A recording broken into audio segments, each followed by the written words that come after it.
Hay un enigma matemático que tardó 2000 años en resolverse. Uno que no solo obsesionó a algunas de las mentes más brillantes de la historia, sino que al final acabó por redibujar por completo nuestra comprensión del universo. Vamos a imaginarlo, ¿vale? Es como tener un sistema de engranajes perfecto, unas reglas que describen el espacio, todo lo que vemos y tocamos. Esa era la geometría de Euclides. Y funcionó, vaya si funcionó, durante más de 2000 años. Pero siempre hubo una pieza, un engranaje que, como que no terminaba de encajar. Un postulado que parecía diferente.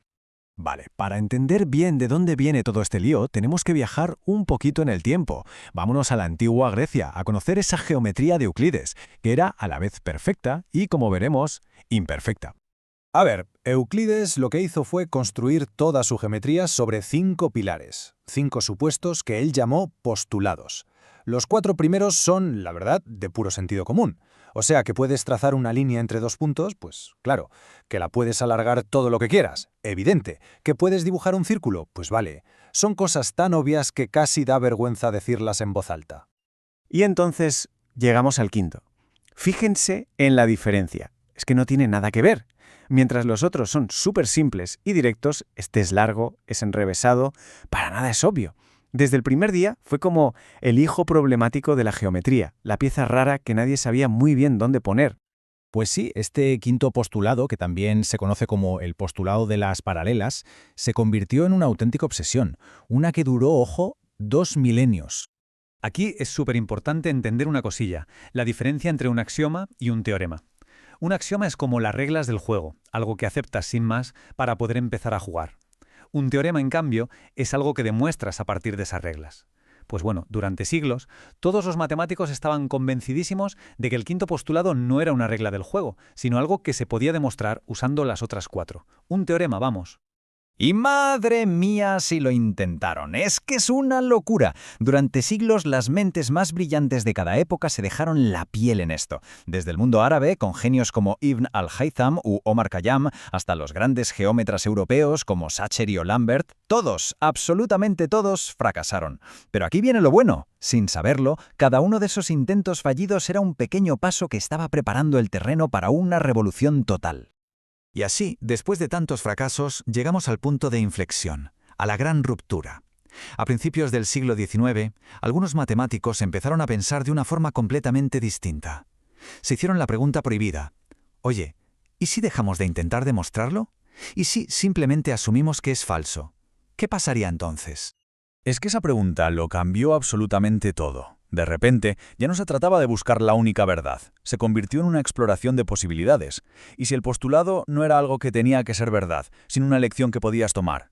¿Y si la geometría de Euclides no era la única posible? Imaginen el vértigo. Y así fue como Nikolai Lobachevsky en Rusia y János Bolyai en Hungría, cada uno por su cuenta y sin conocerse, se atrevieron a dar el paso definitivo. Publicaron sus trabajos sobre una geometría completamente nueva y, lo más importante, totalmente coherente, donde el quinto postulado simplemente era falso. Y lo curioso de todo es que el genio entre los genios, Gauss, ya había llegado a estas mismas ideas mucho antes, pero nunca se atrevió a publicarlas. Tenía miedo de la que se podía liar. Vale, aquí está la clave de todo el asunto. Si decides negar el postulado de Euclides, resulta que tienes 2 maneras de hacerlo. O bien dices que por ese punto no pasa ninguna línea paralela, o bien dices que pasan infinitas. Y esto es lo verdaderamente increíble. Cada una de estas 2 opciones, al desarrollarla, crea un universo geométrico completamente nuevo, distinto, pero lógicamente perfecto. Venga, pues vamos a meternos de lleno en estas nuevas geometrías del espacio curvo. Para entenderlas, solo hay que hacer un pequeño cambio mental. Imaginar que la superficie sobre la que dibujamos ya no es una hoja de papel plana.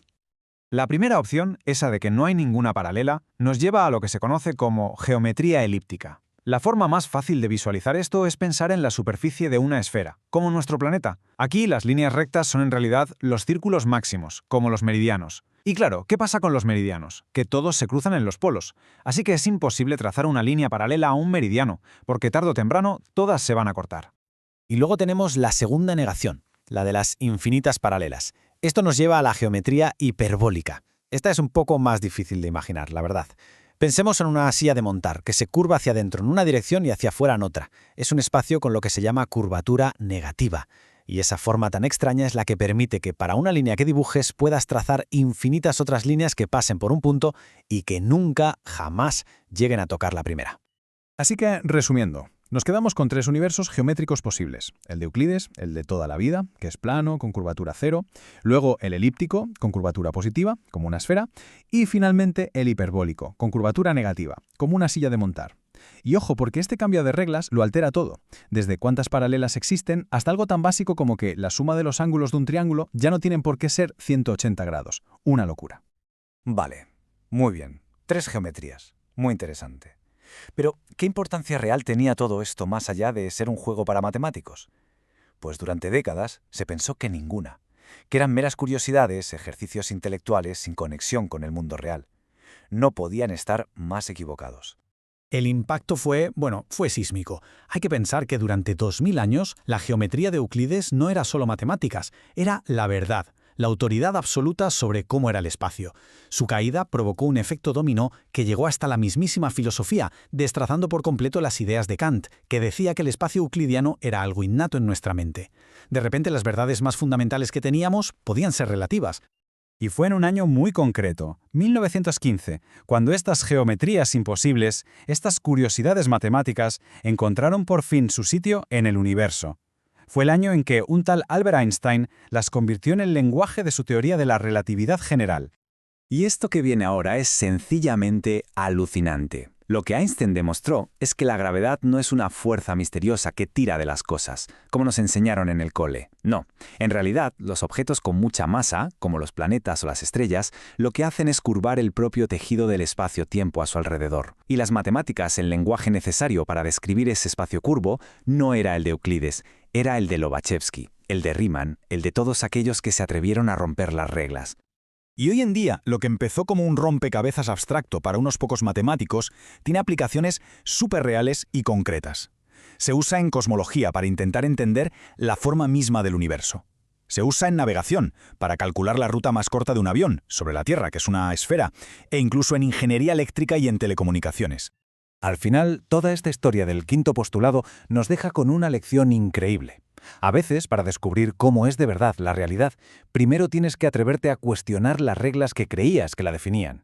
Y esto nos obliga a plantearnos algo. Si las reglas que considerábamos absolutas sobre el espacio pueden cambiar, ¿qué otras verdades que damos por sentadas podrían ser, en realidad, solo un punto de vista?